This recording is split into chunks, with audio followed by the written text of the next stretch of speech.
Okay, so it's this one right here. We just pretty much want to just undo this if we can. It helps to have small hands. Just kind of get up underneath there and push that off. There's that. So that comes off once you push this button here on there. Okay, and now the light, we turn it. It should just turn counterclockwise or clockwise. Don't tell me this has got little screws in there. You've got to be joking me. Tell me that is not screwed in there. I don't think it is. I think I can just turn it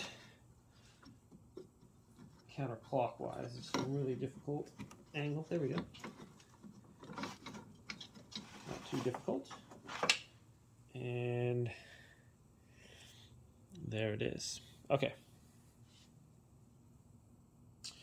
These are HB4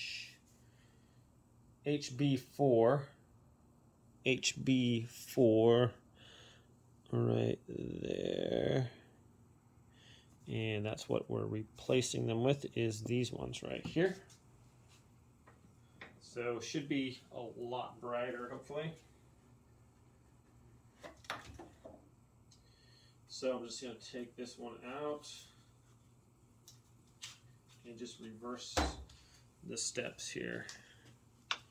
Here we go. So this is just going to go in there, and we'll turn it clockwise to seal it in.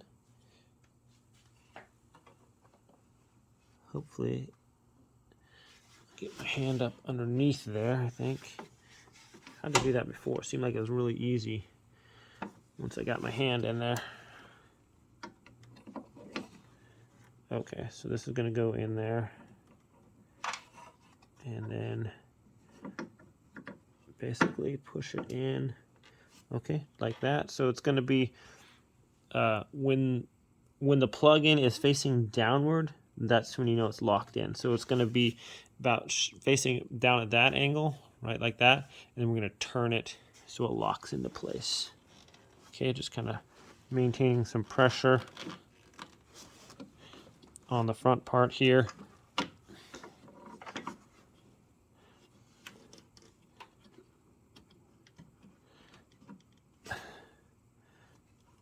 And we turn it just like that. It's locked into place. And then we just put our clip right here and just snug it up underneath there. That should snap into place there. Okay. I'm going to turn on my headlight real quick, see if that worked or not. Well, it is working. So that's the difference right now. It's quite a bit brighter. Like, just looking at it, you can see the difference here in brightness. So I'm going to go take it out for a drive once I get the other one done.